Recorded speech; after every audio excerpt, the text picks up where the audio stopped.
It's my pleasure to introduce our Dean, Dr. Bahman Ghorashi, who will present his 2010 State of the College Address. Please join me in welcoming Dr. Ghorashi.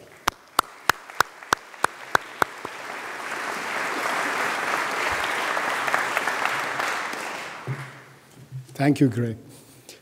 I would like to first thank all of my colleagues who have been involved in organizing this wonderful event. I would like to particularly recognize a lady who has led this project for several years, and she actually starts calling meetings as early as in December to make sure everything goes well. Carolyn Kasperczak.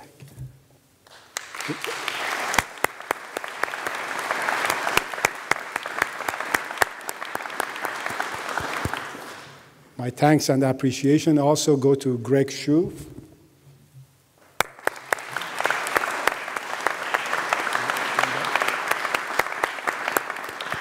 and Pamela Charity, right there in the audience. Thank you.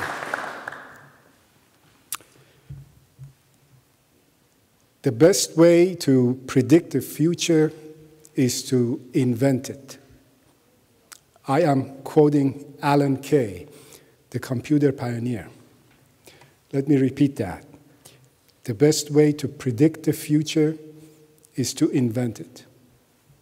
This axiom applies as much to the future of an organization, such as Fenn College of Engineering, as it does to our own personal lives.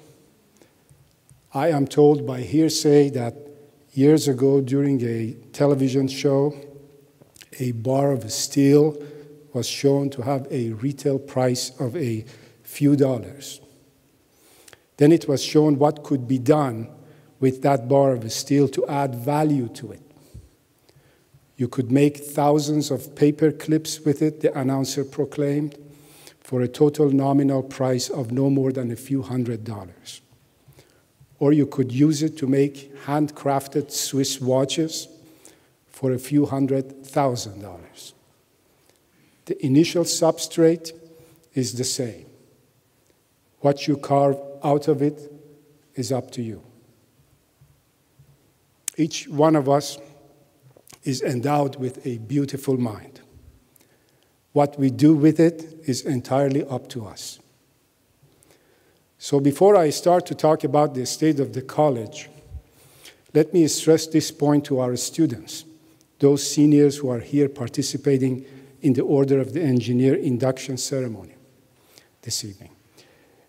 You have now reached the end of the road in your undergraduate studies.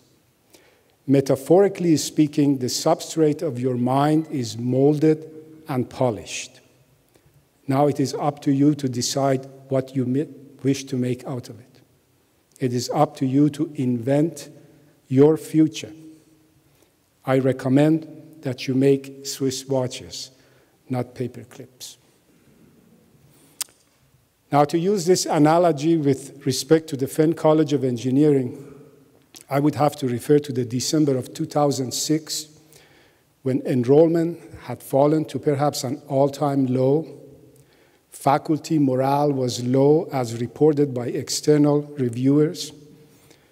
There was a change in the administration of the college, and literally committee after committee, and task force group after task force group composed of well-meaning internal groups, external groups, and individuals were trying to determine what was wrong with our engineering college.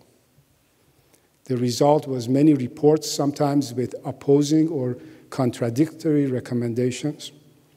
An internal university comprehensive audit of the entire college also reported 22 unsatisfactory items that touched upon computer issues, business operations, admissions, registration, staffing, and the co-op program. At that time, there was also talk of merger with another college, and as one might imagine, a limitless number of rumors and speculations were spreading, which continuously added to the anxiety level of all Fenn College stakeholders and supporters. This was the circumstance at the time of my start as the 8th Dean of Fenn College since the inception of CSU. In fact, the circumstances appeared so bleak back then that one of my senior colleagues predicted that I would be known as the last Dean of Fenn College. But I knew that the substrate was good, and therefore I had confidence in the faculty, staff, and the students of Fenn College.